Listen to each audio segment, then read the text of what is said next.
France 24 et RFI présentent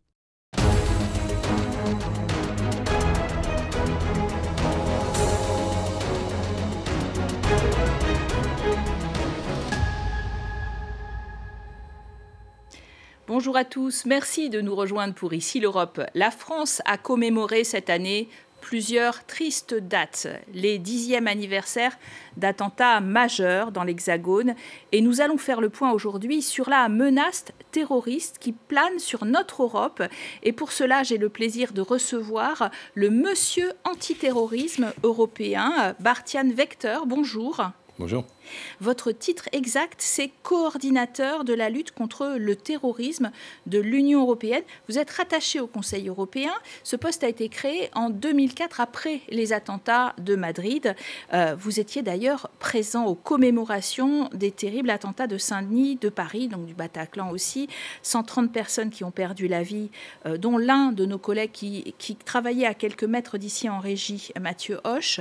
La même année maudite commençait par une attaque contre les journalistes de Charlie Hebdo, puis contre l'hypercachère de la porte de Vincennes. Pourquoi la France était à ce point dans l'œil du cyclone il y a 10 ans ?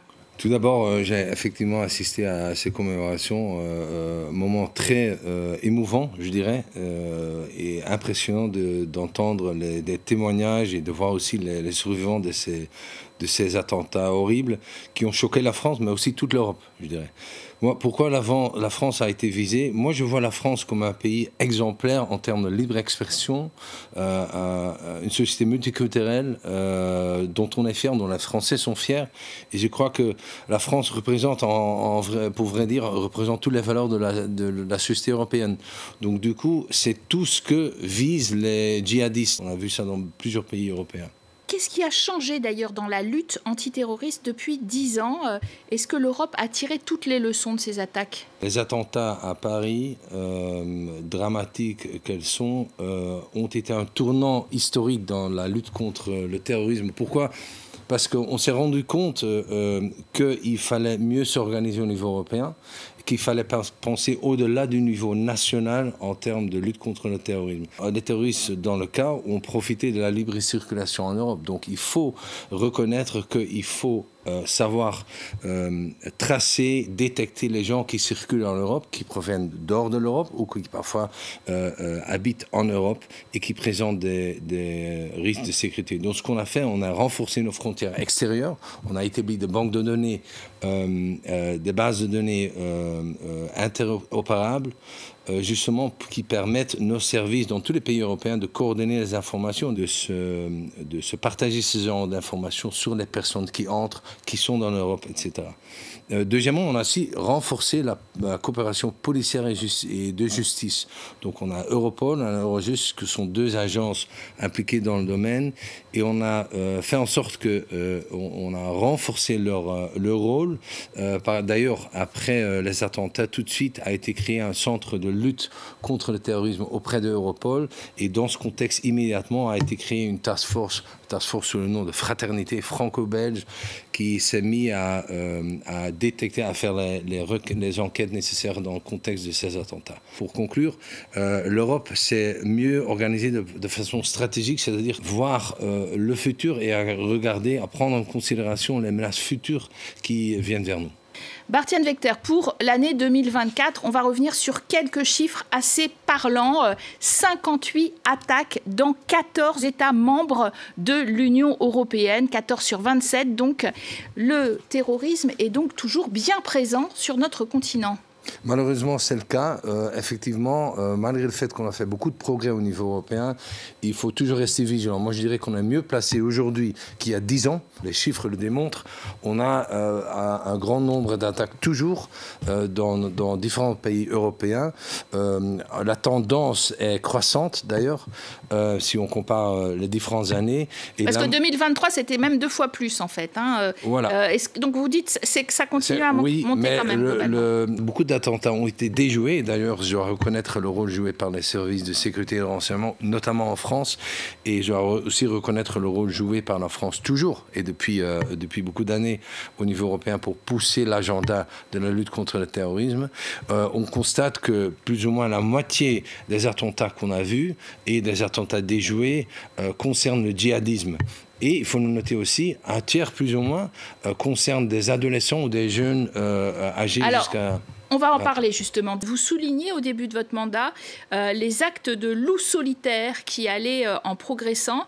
Pas de grands attentats spectaculaires coordonnés en lien avec des organisations terroristes structurées, mais bien des personnes, de plus en plus de personnes auto-radicalisées sur Internet qui passent à l'acte. Voilà, c'est exact. J'aimerais d'abord dire que la menace numéro 1, la plus grande en Europe, reste toujours le djihadisme, tout d'abord. Mais ce qui a changé, c'est les tactiques de notamment Daesh, qui, après la chute du califat en Irak et en Syrie, s'est réorganisé et a maintenant décentralisé son commandement dans différentes régions, en Afrique occidentale, par exemple, Afrique centrale, le Sahel. On voit ça aussi en Asie du Sud, Asie centrale. On voit donc que ça, c'est un premier pas de la part de Daesh. Deuxièmement, avant, on voyait une organisation hors de l'Europe qui ensuite visait à attaquer l'Europe de l'extérieur, donc une attaque, disons, une menace exogène. Maintenant, c'est devenu plutôt une attaque, une menace endogène, dans le sens où Daesh vise maintenant de recruter dans l'Union européenne, ce qui est beaucoup plus efficace de leur point de vue. Et un suspect de terrorisme sur 3 est un mineur ou un jeune adulte. Pourquoi? Ils sont particulièrement vulnérables, ils sont susceptibles au genre d'informations, désinformations qui circulent en ligne.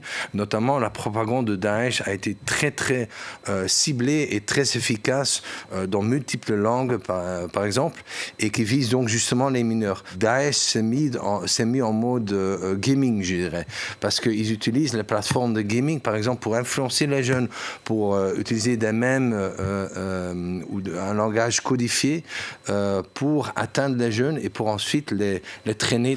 Donc c'est ça la tactique et ça fonctionne. Bart-Jan Wechter, on va revenir sur ces divers aspects, mais je vous propose de s'intéresser à quelques brèves européennes concoctées par Isabelle Romero. C'est tout de suite l'Europe en bref. C'est un plan de paix très favorable à la Russie que Donald Trump veut imposer aux Ukrainiens. Envoyée à Kiev le 19 novembre, sans concertation préalable, cette feuille de route en 28 points prévoit que l'Ukraine céderait plusieurs territoires dont le Donbass et réduirait de moitié les effectifs de son armée. Inacceptable pour les Européens, comme le ministre des Affaires étrangères français Jean-Noël Barrot. Les Ukrainiens veulent la paix, mais la paix, ça ne peut pas être la capitulation. Le principe d'une paix doit commencer par un cessez-le-feu sur la ligne de contact qui permettra d'engager les discussions sur la question des territoires et sur la question des garanties de sécurité. Les Européens ont décidé de repousser en 2026 leur loi phare sur la déforestation. Cette loi emblématique vise à interdire la commercialisation en Europe de produits comme l'huile de palme, le cacao, le café, le soja et le bois issus de terres déboisées après 2020. Mais il ne cesse d'être critiqué par les milieux de l'agrobusiness et des pays comme le Brésil et les États-Unis. Un signal désastreux qui a suscité la colère des ONG au moment de la conférence de l'ONU sur le climat au Brésil. En France, la députée Laure Miller du groupe macroniste Ensemble pour la République a déposé à l'Assemblée nationale une proposition de loi pour interdire les réseaux sociaux aux moins de 15 ans. La députée, qui avait mené une commission d'enquête sur la plateforme TikTok, veut généraliser ce contrôle pour prévenir les effets néfastes sur les jeunes. La Commission européenne va d'ailleurs mettre à disposition des États, à partir du premier semestre 2026, un logiciel sécurisé de vérification de l'âge. Il sera utilisé par 5 États, dont la France, à titre d'expérimentation. Bart-Jan Vechter, la France réfléchit à l'interdiction des réseaux sociaux avant 15 ans. Le Danemark l'a fait. Est-ce que ça ferait une différence dans la lutte contre le terrorisme? D'ailleurs, j'ai envie de dire dans la radicalisation en général, parce que nos sociétés sont très polarisées, voire très radicalisées. Effectivement, il y a plusieurs mouvements, je dirais, qui influencent tout ce qui se passe online et qui justement influencent nos jeunes et risquent de la radicaliser. Il y a l'ultra-droite, l'ultra-gauche aussi. On a vu ces genres de mouvements. On a les mouvements anti-système. Et on voit aussi des jeunes qui sont même pas inspirés par une idéologie, mais plutôt attirés par l'ultra-violence. Ça, c'est assez concertant, surtout les jeunes garçons, adolescents. Et donc, effectivement, je crois qu'on a intérêt à augmenter les efforts de modération. Pour cela, on a besoin des entreprises tech qui jouent un rôle important là-dedans. On sait que derrière tout ça, il y a les algorithmes qui amplifient le genre de contenu qui pose des problèmes et qui risquent de radicaliser nos jeunes, et c'est un grand souci. Et d'ailleurs, les grandes plateformes américaines qui détiennent la plupart des réseaux sociaux ne veulent pas se soumettre aux règles effectivement d'encadrement de l'Union européenne contre la haine en ligne, contre l'appel au meurtre, etc. Et d'ailleurs, ne donnent pas nécessairement très vite les données personnelles quand Europol ou Eurojust les demandent dans des cas de terrorisme. C'est un problème, ça ?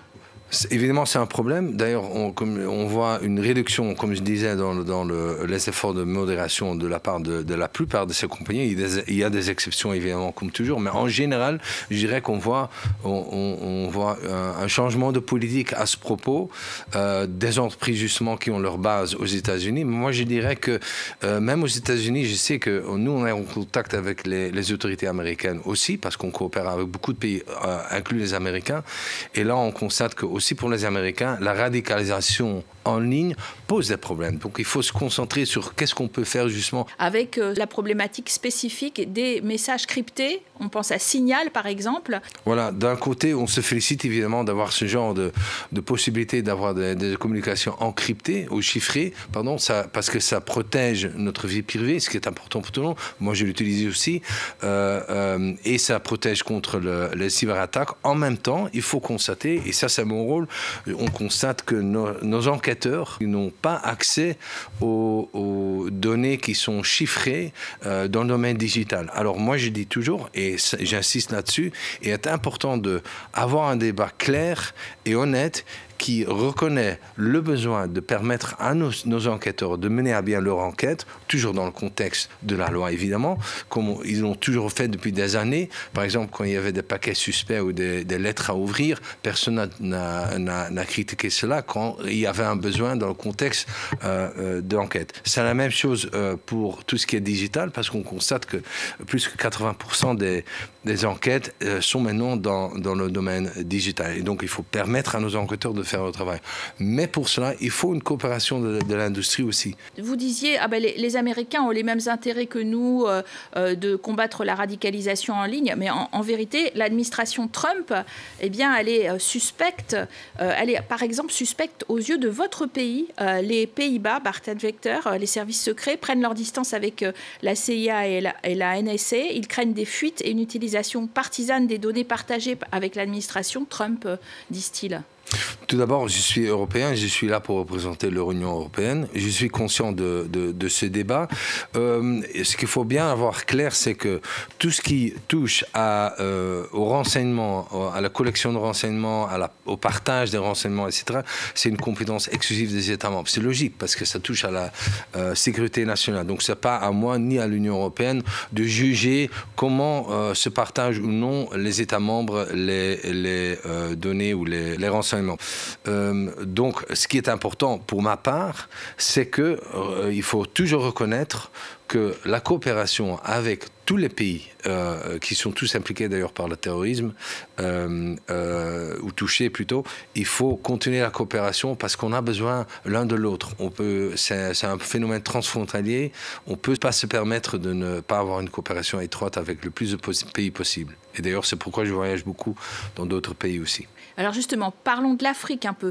Le terrorisme islamique est protéiforme, mais toujours bien présent. Quels sont les foyers à surveiller particulièrement en Afrique. Est-ce que l'Europe peut encore s'impliquer pour que cette menace terroriste en Afrique ne fasse pas école, alors qu'on voit bien que l'armée française a dû mettre fin à sa présence permanente, par exemple, en Afrique de l'Ouest, et qu'elle n'est plus en pôle position pour mener des opérations extérieures avec l'appui des Européens? Voilà, l'Afrique, effectivement, on a une coopération d'ailleurs avec beaucoup de pays en Afrique, et je parle souvent avec des interlocuteurs africains pour bien comprendre les défis auxquels ils doivent faire face, parce que par exemple les pays en Afrique occidentale ont besoin de nous aussi, de notre soutien, de nos expériences pour lutter contre le terrorisme, parce qu'on sait que le terrorisme est présent dans différentes régions comme le Sahel par exemple, que vous avez évoqué. C'est une région qui nous préoccupe. Là aussi, il faut voir comment on peut s'engager vis-à-vis de ces pays d'une façon à ce qu'on puisse gérer la menace terroriste et pousser contre. Parce que finalement, tout ce qui se passe hors de nos frontières va, à un certain moment, risque aussi de toucher à notre sécurité intérieure. C'est une motivation importante, ce n'est pas la seule, mais c'est une motivation importante pour l'Europe de voir comment elle pourra s'engager dans le futur dans ces pays-là.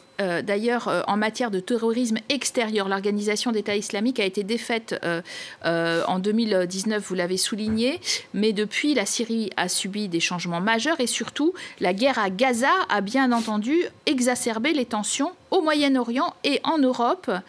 Est-ce qu'on est en train d'importer ces conflits aussi? Est-ce qu'il y a un risque terroriste majeur? Chaque situation de conflit ou d'instabilité internationale donne des opportunités, je dirais, aux terroristes, aux groupes terroristes pour amplifier leur message.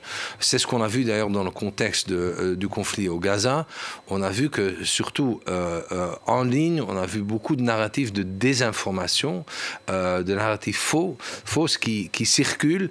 Et Daesh, les groupes terroristes ont très vite saisi cette opportunité pour amplifier leur message en utilisant les sentiments de la plupart de la population en ce qui concerne le conflit à Gaza.